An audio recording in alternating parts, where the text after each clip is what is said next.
Assalamualaikum warahmatullahi wabarakatuh. Perkenalkan, nama saya Aditya Murti Laksono, salah satu dosen program studi Agroteknologi Fakultas Pertanian Universitas Borneo Tarakan. Pada kegiatan kali ini, saya akan membuat video tentang PDDD, UKTP, PT, atau penilaian diri dosen, unjuk kerja Tridharma Perguruan Tinggi untuk kegiatan sertifikasi dosen. Di program studi agroteknologi, saya mengajar salah satunya adalah mata kuliah teknologi pengendalian gulma. Mata kuliah teknologi pengendalian gulma mempunyai kode PJ 153018. Mata kuliah teknologi pengendalian gulma memiliki CPL Prodi, yaitu mengintegrasi nilai norma dan etika akademik. Yang kedua, menguasai konsep teoritis tentang ilmu dan teknologi tanaman, ilmu dan media tanam, ilmu dan lingkungan, dan produksi tanaman berkelanjutan. Yang ketiga, mampu mengambil keputusan secara tepat dengan konteks masalah di bidang keahlian berdasarkan hasil analisis informasi dan data. Yang keempat, mampu menerapkan ilmu agronomi, perlindungan tanaman, dan ilmu tanah yang berorientasi efisien, berkualitas, dan berkelanjutan kepada sumber daya alam sesuai dengan praktik pertanian yang baik. Yang kelima adalah mampu memanfaatkan iptek bidang pertanian bagi masyarakat khususnya di wilayah perbatasan. CPMK pada mata kuliah teknologi pengendalian gulma yaitu CPMK pertama, mahasiswa mampu memahami dan menerapkan nilai norma dalam pengaplikasian pengendalian gulma. CPMK yang kedua, mahasiswa mampu memahami karakteristik penggolongan gulma. Dan sub CPMK yaitu karakteristik penggolongan gulma. Nah, CPMK yang ketiga, mahasiswa mampu memahami tentang ekologi gulma. Dengan sub CPMK, mahasiswa mampu menjelaskan ekologi gulma. CPMK yang keempat, mahasiswa mampu menganalisis gulma di lapangan. Dengan sub CPMK, mahasiswa mampu menganalisis gulma di lapangan. CPMK yang kelima, mahasiswa mampu menerapkan pengendalian gulma. Dengan sub CPMK, mahasiswa mampu menerapkan pengendalian gulma secara fisik, mekanik, kultur teknis, secara hayati, dan secara kimiawi. CPMK ke-6, mahasiswa mampu menerapkan pemanfaatan gulma. Dengan sub CPMK yaitu mahasiswa mampu menerapkan pemanfaatan gulma. Dan CPMK yang ke-7, mahasiswa mampu menganalisis studi kasus pengendalian gulma pada tanaman budidaya. Dengan sub CPMK yaitu mahasiswa mampu menganalisis studi kasus pengendalian gulma pada tanaman pangan, pada tanaman hortikultura, dan pada tanaman perkebunan. Nah, deskripsi pada mata kuliah pengendalian gulma yaitu mata kuliah teknologi pengendalian gulma membahas tentang ruang lingkup teknologi pengendalian gulma, karakteristik dan penggolongan gulma, ekologi gulma, teknik dan analisis vegetasi gulma, pengendalian gulma secara fisik, mekanik, kultur teknis, hayati, kimia, dan pemanfaatan gulma, dan studi kasus pengendalian gulma pada tanaman hortikultura, pangan, dan perkebunan. Nah, di sini banyak sekali pustaka yang digunakan pada mata kuliah pengendalian gulma. Salah satunya adalah milik Bapak Munandir, yaitu pada tahun 2010 yang berjudul Pengantar Ilmu dan Pengendalian Gulma. Pada pertemuan pertama, kita akan membahas tentang ruang lingkup dan pengendalian gulma. Dan pada pertemuan kedua, kita akan membahas tentang penggolongan dan karakteristik dari gulma. Dan pada pertemuan 3 dan 4 kita akan membahas tentang ekologi gulma. Dan pada pertemuan kelima kita akan membahas tentang analisis vegetasi gulma di lapangan. Pada pertemuan ke-6 kita akan membahas tentang pengendalian gulma secara fisik dan mekanik. Dan pada pertemuan ke-7 kita akan membahas tentang pengendalian gulma secara kultur teknis. Dan pada pertemuan 8 kita akan melakukan penilaian tengah semester atau PTS. Dan pada pertemuan 9 kita akan menerapkan pengendalian gulma secara hayati. Pada pertemuan 10 dan 11 kita akan menerapkan pengendalian gulma secara kimiawi. Dan pada pertemuan 12 kita akan menerapkan pemanfaatan gulma. Dan pada pertemuan 13 ya kita akan belajar menganalisis studi kasus pengendalian gulma pada tanaman pangan. Dan pada pertemuan ke-14 kita akan menganalisis studi kasus gulma pada tanaman hortikultura. Dan pada pertemuan ke-15 kita akan melakukan studi kasus pengendalian gulma pada tanaman perkebunan. Nah, sistem perkuliahan pada pengendalian gulma itu terdiri dari 2 bagian, yaitu secara online dan offline. Yang dimana secara online itu dilakukan secara dengan menggunakan aplikasi, atau secara offline kita belajar di kelas. Jadi sistemnya kita blended learning. Nah,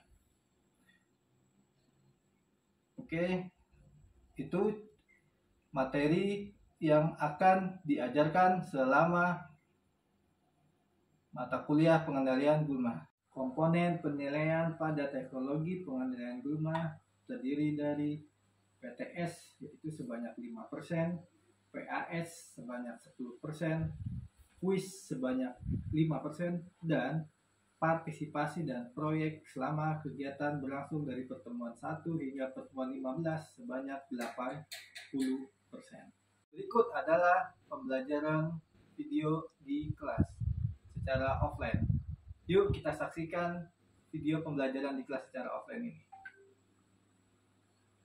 Bismillahirrahmanirrahim. Assalamualaikum warahmatullahi wabarakatuh. Waalaikumsalam warahmatullahi wabarakatuh. Selamat siang teman-teman. Pada kesempatan kali ini di materi pengendalian gulma kita akan mencoba ya mengkaji lebih jauh tentang penyebaran gulma. Nah, ini tipe-tipe penyebaran. Jadi tipe-tipe penyebaran dari gulma. Jadi yang pertama itu ada autokori, ada animokori, ada hidrokori, ada ornitokori, ada zookori, sama ada anthropokori. Kalau autokori namanya auto, berarti kan auto itu apa? Otomatis ya, langsung sendiri. Nah, auto itu berarti sendiri. Nah, nanti sini juga ada 2 nih. Ada secara ledakan atau letusan buah, kemudian ada yang bolong pecah sendiri. Nah, kalau autokori itu sendiri dia, meledak sendiri. Nah, kalau yang kedua animokori. Animo itu apa? Anem. Bukan kartun. Itu anim. Animo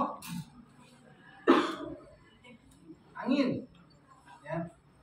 Kan animo itu angin. Nah, jadi gulma-gulma yang disebarkan sama animo sama angin itu pasti lebih dia biji-bijian nanti ringan.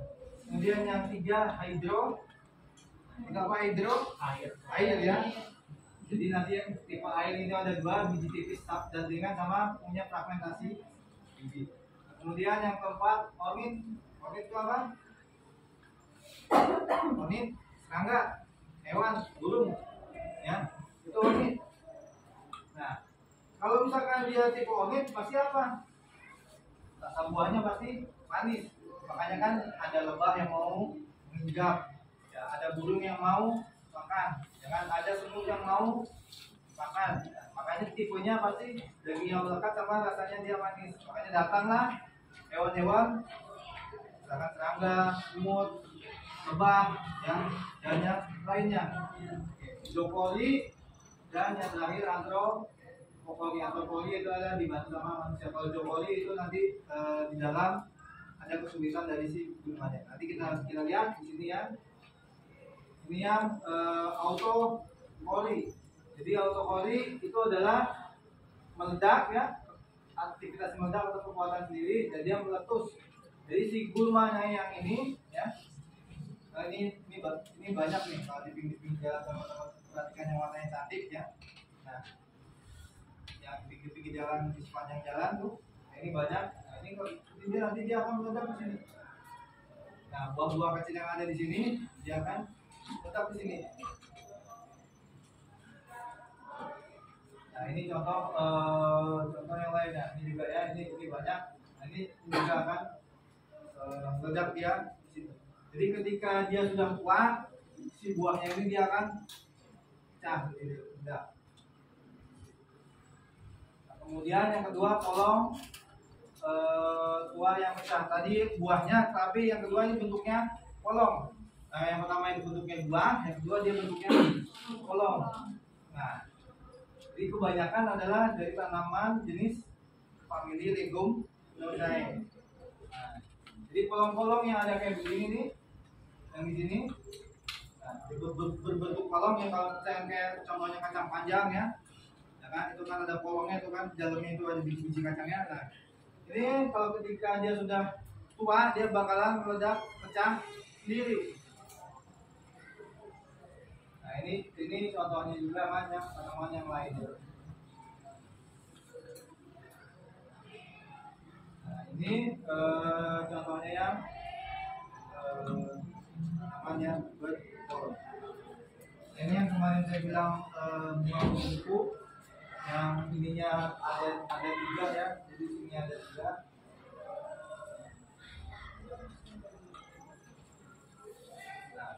Ini bantuan alam Inmokori. Jadi biji yang dilengkapi kabu-kabu atau parafuta. Jadi makanya kan yang di sini nih, dia tidak disukai sama hewan ya. Karena apa? Karena dia tidak memiliki buah yang rasanya tadi kategorinya manis. Ada rasa buah pahit, cuma dia tidak akan disukai. Nah, kenapa dia bisa dibantu sama angin? Nah, ketika ketiup sama angin, ya kan, terbang ya. Nah, diterbang, jatuh, ya kan, dia tempel.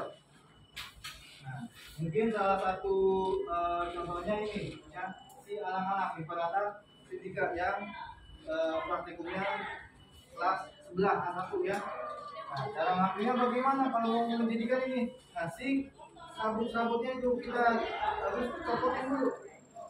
Nah, nanti bijinya tuh dia lebih kecil. Nah,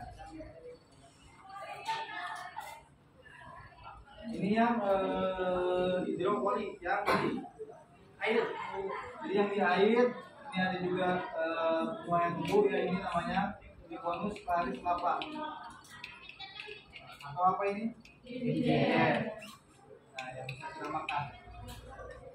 Jadi bijinya tipis ya kan. Makanya kan jarang orang jual sampai mekar begini ya. Nah, dia paling banter buat inilah. Paling banter tuh orang-orang jual. Nah, kemudian ini yang fragmentasi batang ya. Batangnya yang ada di sini. Jadi batangnya dia yang berkembang menjadi banyak. Jadi dia langsung, jadi kalau di tanaman darat dia yang mengikat-mengikat. Apa yang kemarin mengikat-mengikat di tanaman darat memang dia kan apa? Ya. Kangen atau satu lagi temannya? Ada apa itu? Ada batang, akar, kangen, kolom ya. Jadi selain yang pertama itu ada timbang ya. Nah, jadi ini yang kalau misalkan di air bentuknya dia seperti inilah. Ini yang pohon-pohon yang akan menyebar. Jadi dia tumbuh tanaman satu, tumbuh lagi tanaman satu, tumbuh lagi semakin banyak, dan semakin susah untuk dikendalikan. Makanya dia kalau ketika dia sudah tumbuh di air, di bawah jangan di air, ini lama nih bersihnya. Harus benar-benar pakai saringan yang sampai biji-biji itu sampai terangkut.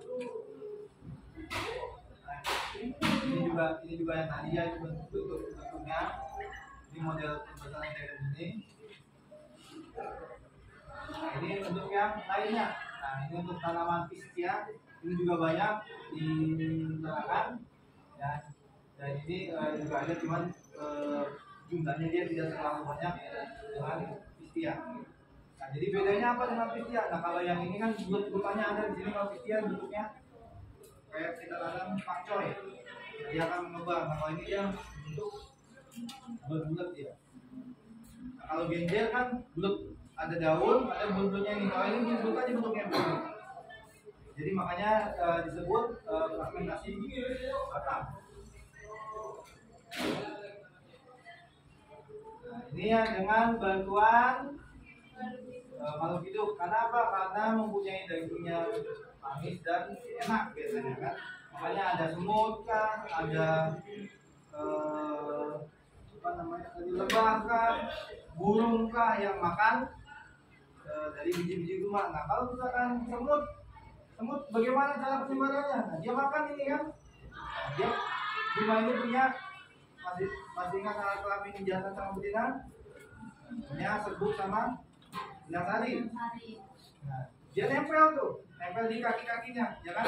Nempel di kaki-kakinya ketika dia jalan, ketika dia makan yang lainnya, misalkan dia di situ menggenggam serbuknya atau benang sarinya, ya kan?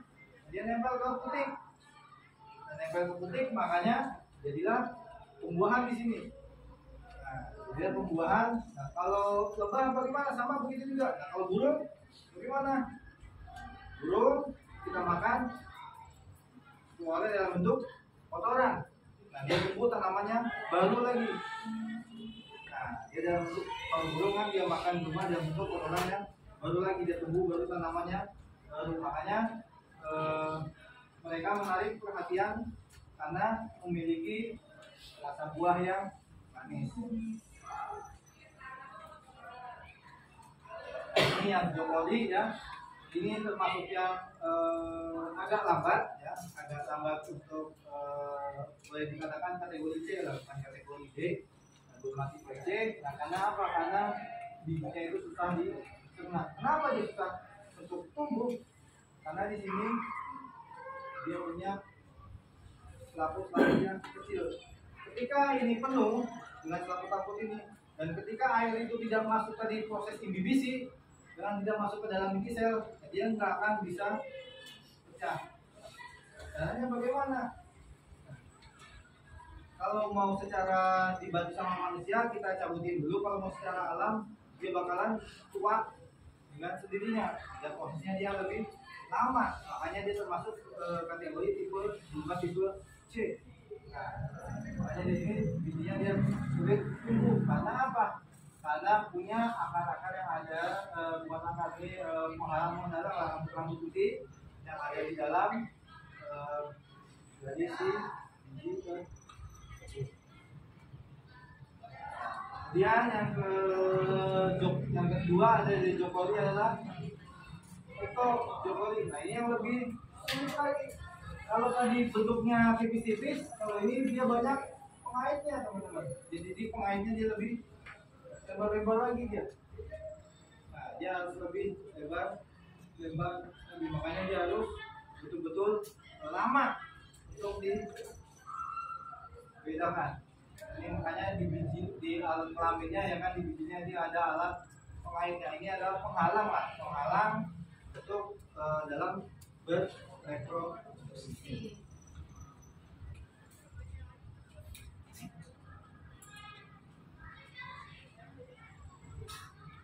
Nah, ini yang berikutnya adalah antropokoli, dibahas sama manusia. Jadi ada sudah banyak guma yang dijadikan sebagai tanaman hias. Karena apa? Karena memiliki nilai ekonomi estetika yang tinggi, nilai ekonominya yang tinggi.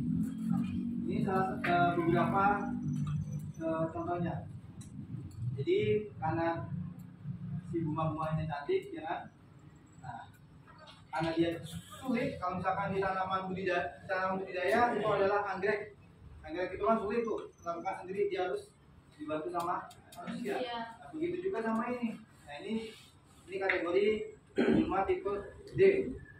Kategori guma tipe D yang lambat dalam penyebarannya. Jadi dia harus, kalau pakai itu mungkin pakai apa namanya biji, kita pindahin ya serbuk sarinya ke putik dari si bunganya. Makanya dia boleh dikatakan dia lambat sekali penyebarannya. Jadi itu ya. Tadi ada apa aja tadi? Atau kori itu yang meledak sendiri.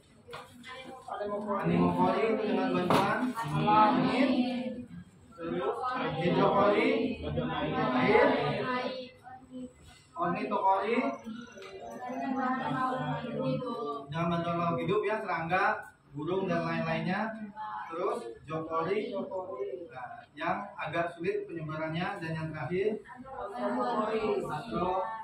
atau dengan bantuan manusia. Nah, itu tipe-tipe penyebaran dari burungan. Oke.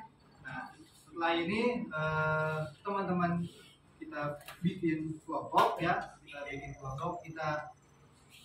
untuk kegiatan minggu depan ya, kita akan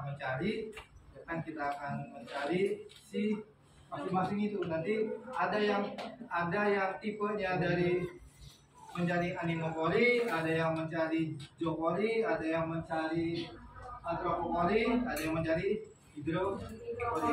Untuk kita diskusikan lebih lanjut dari materi hari ini. Jadi sebelum masuk ya 15 menit pertama kita harus mendiskusikan ini lebih dahulu, baru masuk ke materi selanjutnya.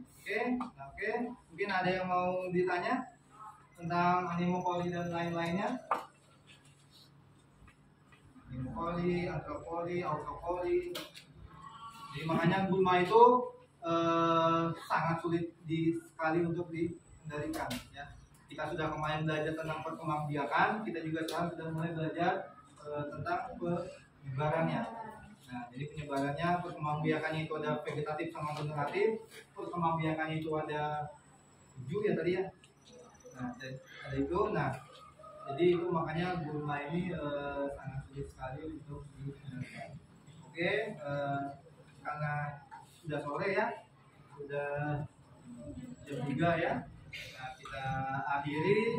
Assalamualaikum warahmatullahi wabarakatuh. Assalamualaikum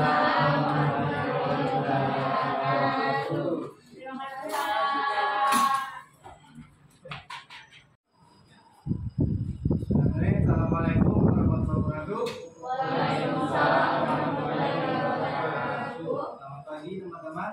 Kita lanjut ya materi minggu kemarin tentang penyebaran gulma. Pada minggu ini 15 menit sebelum materi berikutnya kita akan mempresentasikan hasil diskusi yang teman-teman sudah cari ya. Saya sudah tugaskan teman-teman silakan cari. Teman-teman silakan maju. Untuk yang maju pertama kali adalah kelompok dari penyebaran gulma hidropoli. Nah, untuk teman-teman yang penyebaran gulma hidropoli dipersilakan.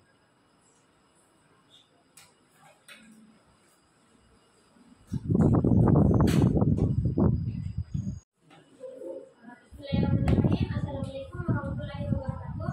Waalaikumsalam warahmatullahi wabarakatuh. Baiklah, terima kasih atas kesempatan yang telah diberikan kepada kelompok kami. Di sini kami akan memaparkan atau mempresentasikan tentang penyebaran gulma secara hidroponik.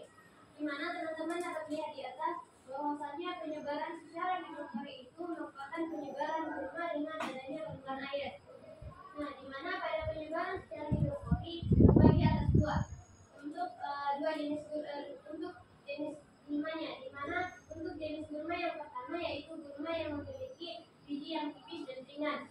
Salah satu contohnya yaitu tanaman genjer. Seperti yang teman-teman lihat di depan, genjer itu termasuk tanaman yang dikembangkan secara hidroponik dengan karakteristik bijinya yang tipis dan ringan.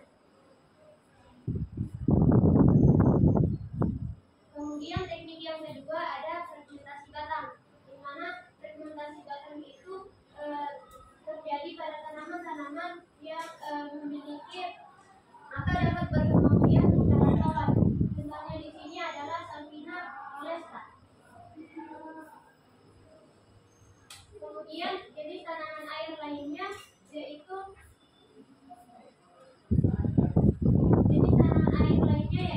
eceng gondok, di mana fermentasi batang itu terbagi atas dua lagi, di mana yang pertama yaitu Pistia dan euskonia, di mana Pestia itu melakukan kebanyakan gulma secara fragmentasi batang dengan lipis atau daun yang atau terdiri atas beberapa helaian daun. Sedangkan untuk euskonia juga memperbanyak diri dan secara fragmentasi batang dengan adanya lamina yang hanya terdiri atas satu atau hanya terdiri atas satu helaian daun. Mungkin itu saja yang dapat saya sampaikan. Mungkin itu saja yang dapat kami sampaikan dari kelompok hidrofori. Cukup sekian. Assalamualaikum warahmatullahi wabarakatuh. Waalaikumsalam warahmatullahi wabarakatuh. Nah, jadi itu ya teman-teman perkembangbiakan atau penyebaran gula secara hidrofori yang telah dipaparkan, dipresentasikan sama kelompok hidrofori. Nah, oke, jadi mungkin dari teman-teman ada yang mau bertanya. Nah, kalau tidak ada, kita lanjut ke materi yang berikutnya. Ya. Kita kembali, kita lanjut ke materi yang